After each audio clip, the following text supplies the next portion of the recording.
ગુજરાતી ધોરણ 9 વ્યાકરણમાં વિશેષણ. વિશેષણ કોને કહેવાય તે આપણે પહેલાં જોઈએ. તો વિશેષણ એટલે કે વાક્યમાં આવતા નામના અર્થમાં વધારો કરનાર કે વિશેષતા લાવનાર પદોને વિશેષણ કહેવાય છે. વાક્યમાં આવતા નામના અર્થમાં એટલે કે જે નામ છે તેના અર્થમાં વધારો કરે, તે નામને વધારે સુંદર બનાવે તેવા નામના અર્થમાં વધારો કરે અને વિશેષતા લાવે તેવા પદને શું કહે છે? વિશેષણ કહે છે. વિશેષણ જે નામના અર્થમાં વધારો કરે તે નામને શું કહે છે? વિશેષ્ય. વિશેષ્ય કહેવાય છે. અહીંયા આપેલું છે નામ સિપાઈ. સિપાઈ એ નામ છે. સિપાઈ એ નામ છે, તેના અર્થમાં વધારો કર્યો. સિપાઈના અર્થમાં એટલે કે નાનો મોટો એવો સિપાઈની વાત કરી છે તો તે વિશેષણ કહેવાય છે. જો ઉદાહરણ, હું તો એક નાનો સિપાઈ છું. નાનો શું છે? વિશેષણ. ગુણ દર્શાવે એટલે કે જે વિશેષ બતાવે છે તે વિશેષણ. વિશેષણના રચનાગત બે પ્રકાર પડે છે. વિશેષણના રચનાગત બે પ્રકાર પડે છે. એક વિકારી વિશેષણ અને બીજું અવિકારી વિશેષણ. જેમ આપણે સંજ્ઞામાં જોઈને વિકારી સંજ્ઞા અને અવિકારી સંજ્ઞા, જેમાં સંજ્ઞામાં બદલાય તેનું નામ બદલાય તે વિકારી અને ન બદલાય તે અવિકારી. તે જ રીતના વિશેષણમાં પણ તેવું જ છે. જે વિશેષણમાં નામના લિંગ અને વચન પ્રમાણે ફેરફાર થાય તેને વિકારી વિશેષણ કહે છે. એટલે કે નામ, લિંગ, વચન અનુસાર ફેરફાર થાય તેને વિકારી વિશેષણ કહે છે. જેમ કે મોટો છોકરો, મોટી ગાડી, મોટું મકાન. એટલે કે મોટો છોકરો, મોટો તે પુરુષ છે, મોટી એ સ્ત્રીલિંગ અને મોટું એટલે નપુંસકલિંગ. એટલે કે તેમાં એક શબ્દ છે તેને મોટો, મોટી એવું પુરુષ લિંગ વચનને અનુસાર બદલાય તે વિકારી વિશેષણ. નીચે અવિકારી વિશેષણ જોઈએ તો જે વિશેષણ નામના લિંગ અને વચન પ્રમાણે ફેરફાર ન પામે તેને અવિકારી વિશેષણ કહે છે. અવિકારી વિશેષણ જેમ કે સુંદર છોકરો, સુંદર ગાડી, સુંદર મકાન.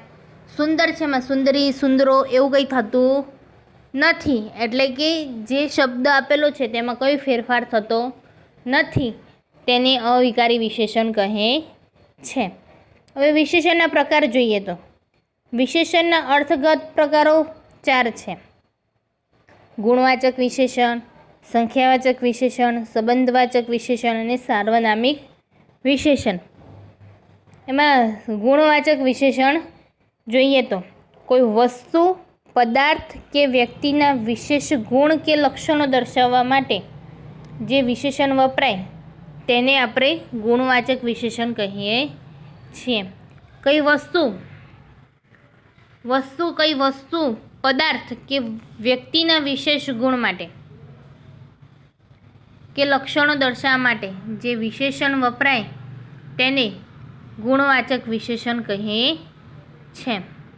ઉદાહરણ જોઈએ તો મોટું મકાન, સુંદર મકાન, લીલો છોડ, કાળો કામડો, આળસુ છોકરો, ગોળ સિક્કો, ઊંચી દિવાલ જેવા છે તે વિશેષણો ગુણવાચક એટલે કે કોઈ ગુણ બતાવતું હોય એમ. મકાનનો ગુણ શું છે? મોટું મકાન છે. પછી સુંદર એ ગુણ બતાવે છે એનો. લીલો છોડનો ગુણ બતાવે છે, સૂકો છોડ છે, લીલો છોડ છે તેવું. કાળો કામડો રંગ બતાવે છે, રંગવાચક વિશેષણ. એટલે કે જે ગુણવાચક વિશેષણ છે તેના પણ કેટલાક પ્રકાર પડે છે તે આપણે જોઈએ છીએ આગળ. ગોળ સિક્કો એટલે કે આકાર બતાવે છે. ઊંચી દિવાલ તે પણ આકાર બતાવે છે, નાનું, મોટું, ઊંચું, પતલું, જાડું. તે બધું વિશેષણ ગુણ છે તેના, એટલે તે ગુણવાચક વિશેષણ બતાવે છે. હવે ગુણવાચક વિશેષણના પેટા પ્રકારો જોઈએ તો રંગવાચક વિશેષણ. જે વિશેષણ રંગનો ગુણ દર્શાવે તેને રંગવાચક વિશેષણ કહે છે. જો લીલું પાંદડું, કાળો કામડો, સફેદ ગાય, લાલ પેન આ બધા રંગો બતાવે છે એટલે તેમાં રંગવાચક વિશેષણ. ગુણ તો છે જ, ગુણવાચક વિશેષણ તો છે જ, પણ એમાં રંગ પણ બતાવે છે, એટલે કે રંગો બતાવે છે તે એટલે રંગવાચક વિશેષણ દર્શાવે છે. ગુણવાચક વિશેષણનો બીજો પ્રકાર છે સ્વાદવાચક વિશેષણ. જે વિશેષણ સ્વાદનો ગુણ દર્શાવે તેને સ્વાદવાચક વિશેષણ કહે છે. મીઠું શરબત, ખારું જગત, કડવો લીમડો, ખાટી કેરી, તે બધું છે તે સ્વાદવાચક, એટલે કે કેરી તો છે પણ એનો ગુણ શું છે? ખાટો ગુણ છે એમ, એટલે કે સ્વાદવાચક વિશેષણ છે. ત્રીજો પ્રકાર જોઈએ તો આકારવાચક વિશેષણ.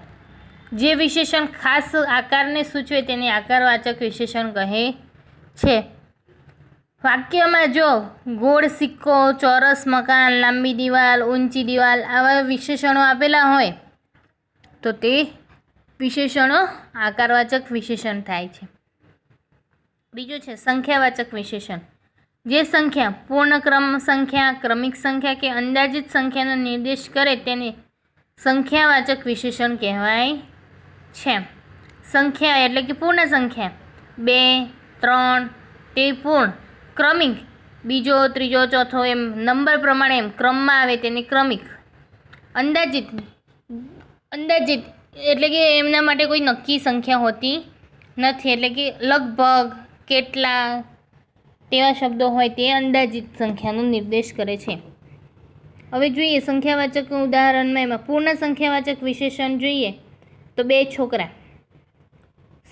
સંખ્યાવાચક વિશેષણમાં અપૂર્ણ સંખ્યા હોતી નથી, એટલે કે પૂર્ણ સંખ્યાવાચક વિશેષણ હોય તેને સંખ્યાવાચક વિશેષણ કહેવાય છે. જેમાં 2 છોકરા, 4 વર્ગો, 11 છોકરા. ક્રમિક સંખ્યાવાચક વિશેષણ એટલે કે બીજો છોકરો, ચોથો વર્ગ, ત્રીજો છોકરો. માત્રાવાચક વિશેષણ થોડું, વધારે, જરાક. આશ્રયવાચક વિશેષણ આપણે જોઈએ ને લગભગ 5 મિનિટ, લગભગ 10 વિદ્યાર્થીઓ, આશરે 3 કલાક તેવા શબ્દો છે તે આશ્રયવાચક વિશેષણ સૂચવે છે. આ પણ સંખ્યાવાચકના પ્રકારો છે. ત્રીજું છે સંબંધવાચક વિશેષણ. જે વિશેષણને નામ સાથે સંબંધ હોય તેને સંબંધવાચક વિશેષણ કહે છે. જે વિશેષણને નામ સાથે સંબંધ હોય તેને વિશેષણ સંબંધવાચક વિશેષણ કહે છે. હવે પિતાજીનું, નું, ના તેવા શબ્દો આવતા હોય, નું, ના, ની, નો તેવા શબ્દો હોય તે સંબંધ બતાવતા હોય છે. પિતાજીનું પુસ્તક, કાનના કુંડલ, કાનના નામ અને કુંડળ નામની સાથે સંબંધ છે. કાનની સાથે કોનો સંબંધ છે? કુંડલનો. નદીનો કિનારો, નદીનો કોની સાથે સંબંધ છે? કિનારા સાથે. કારની ઝડપ, કાર જ ના હોય તો ઝડપ ક્યાંથી આવવાની હતી? એટલે કારની ઝડપ. બારણાનો રંગ, મિત્રની વાર્તા. બધામાં જ છે ને નો, ના, નો, ની તેવા શબ્દો મૂકવામાં આવે તેવા વિશેષણને કયા વિશેષણ કહેવામાં આવે છે? સંબંધવાચક વિશેષણ કહેવામાં આવે છે. જે વિશેષણને નામ સાથે સંબંધ હોય તેને કયો વિશેષણ કહે છે? સંબંધવાચક વિશેષણ કહે છે. આગળ જોઈએ તો સાર્વનામિક વિશેષણ.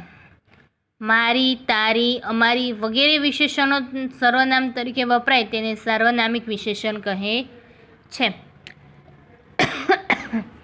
સાર્વનામિક વિશેષણના કેટલાક પ્રકાર પડે છે તે આપણે જોઈએ છીએ આગળ. હવે મારી સર્વનામને બદલે વપરાય, નામને બદલે વપરાય તેને સર્વનામ કહેવાય, અને સર્વનામ તરીકે વપરાય વિશેષણ તેને સાર્વનામિક વિશેષણ કહે છે. મારી ચોપડી, અમારા વિચાર, તમારું કર્તવ્ય, મારા ભાવ, પારકી ખુશામત, મુજ જીવન, કયું પુસ્તક તે બધા છે તે વિશેષણો સાર્વનામિક વિશેષણો છે. સાર્વનામિક વિશેષણોના પ્રકાર જોઈએ તો પહેલાં છે દર્શકવાચક વિશેષણ. જે વિશેષણ દર્શાવવાનું કે બતાવવાનું કાર્ય કરે તેને દર્શક વિશેષણ કહે છે. એમાં આ, પેલું, તે વગેરે જેવા સર્વનામો બતાવવાનું કાર્ય કરે છે માટે તેને દર્શકવાચક વિશેષણ કહે છે. બતાવવાનું જ, દર્શક એટલે બતાવવું. એમાં આ રમકડું સુંદર છે, પેલી ગાય ઘાસ ખાય છે, તે ગરીબ માણસ છે, તે દર્શકવાચક વિશેષણો છે, જેમાં આ પેલું તે તેવા શબ્દો સર્વનામના શબ્દો બતાવે છે તે, એટલે સાર્વનામિક વિશેષણનો પહેલો પ્રકાર છે. પરિમાણવાચક વિશેષણ. પરિમાણ એટલે માપ, જથ્થો કે પ્રમાણ. જે આપણે જોયું કે આશ્રયવાચકમાં છે ને લગભગ તેવું જ, પણ અહીંયા પરિમાણ છે. જે વિશેષણ કોઈ વ્યક્તિ, વસ્તુ કે પ્રાણીનું માપ બતાવે તે વિશેષણને પરિમાણવાચક વિશેષણ કહે છે. જે 2 લીટર 5 કિલો તે પરિમાણ છે, એટલે કે જથ્થો પ્રમાણમાં બતાવે છે. એટલે આશરે લગભગ એવા આપણે શબ્દો જોયા સંખ્યાવાચક વિશેષણમાં, તે રીતે પરિમાણવાચક વિશેષણમાં પણ તેવા શબ્દો છે. મને થોડુંક શાક આપો. થોડુંક એટલે તેનું માપ બતાવે છે, થોડુંક. મમ્મીએ 2 લીટર દૂધ લીધું. ગઈકાલે ખૂબ વરસાદ પડ્યો. પેલા માણસ પાસે અઢળક સંપત્તિ છે. મેં 5 કિલો બટાકા ખરીદ્યા. આ બધું છે તે પરિમાણ છે, જથ્થો પ્રમાણ બતાવે છે. પ્રશ્નવાચક વિશેષણ. જે વિશેષણમાં પ્રશ્નનો ભાવ રહેલો હોય તેવા વિશેષણોને પ્રશ્નવાચક વિશેષણ કહે છે. શું, કેવું, કેટલા, કયું, કોણ, કયા, શા માટે, કેમ, કેવી રીતે વગેરે જેવા પ્રશ્નસૂચક શબ્દોને પ્રશ્નવાચક વિશેષણ કહે છે.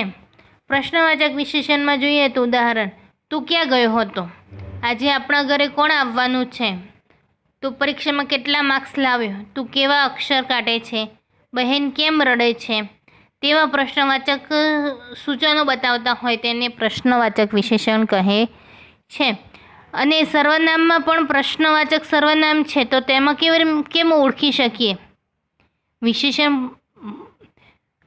પ્રશ્નવાચક વિશેષણ પણ છે અને સર્વનામિકમાં પણ પ્રશ્નવાચક સર્વનામ છે, તો આ બેને કેમ ઓળખી શકાય?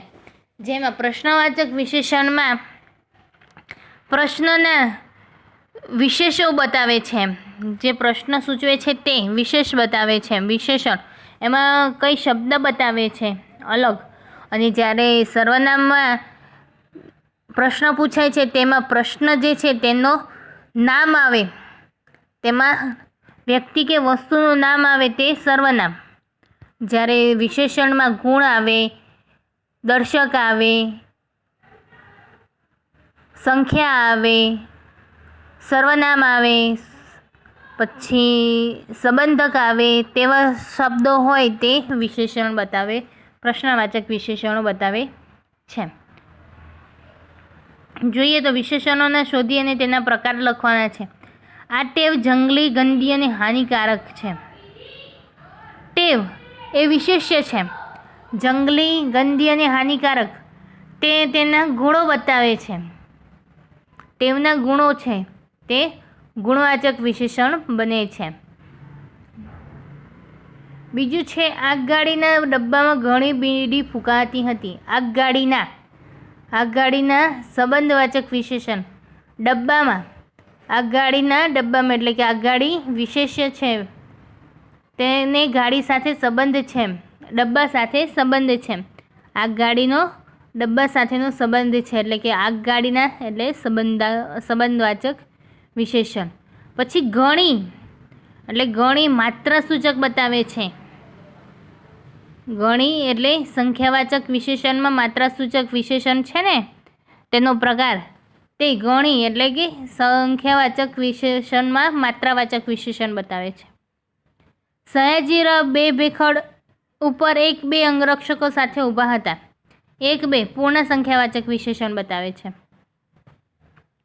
તેને બીજે ત્રીજે દિવસે દવા આપજો. ક્રમિક સંખ્યાવાચક. બીજો અને ત્રીજો ક્રમિક સંખ્યાવાચક વિશેષણ છે. ખોડા ઢોરને પાંજરાપોળ મૂકી આવવા જેવું જ કહેવાય. ખોડા એ ગુણવાચક વિશેષણ છે. ઢોરના માટે વપરાયેલો ગુણ છે. ખોડો થયેલો છે ઢોરને, તે એટલે ગુણવાચક વિશેષણ છે. હવે કેટલાક વિશેષણો છે તમે શોધી શકો છો ને સ્વાધ્યાય તરીકે. પેલી કાળી ગાય છે. કાળી તે ગુણવાચક. દોડની સ્પર્ધામાં તમારા 3માંથી પહેલું કોણ આવ્યું? પહેલું પૂર્ણ સંખ્યાવાચક વિશેષણ. રસ્તા પર બે માણસો લડતા હતા. પૂર્ણ સંખ્યાવાચક. તમારી પાસે કેટલા પુસ્તકો છે? કેટલા? તો પ્રશ્નવાચક વિશેષણ થયું કેટલા. અને તે સંખ્યાવાચક, તેમાં સંખ્યા પણ આવી શકે છે. પ્રાણી સંગ્રહાલયમાં ઘણા પ્રાણીઓ હતા. ઘણા માત્રાસૂચક વિશેષણ. આ માણસ લુચ્ચો છે. આ દર્શકવાચક વિશેષણ.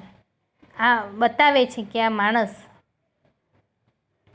અહીંયા આપણે વિશેષણ પૂરું કર્યું છે. તો તમારે આ સ્વાધ્યાય તમારી નોટબુકમાં લખવાનું છે અને જે વિશેષણના પ્રકાર, ગુણ તે પણ તમારે વ્યાકરણની નોટમાં લખવાનું છે.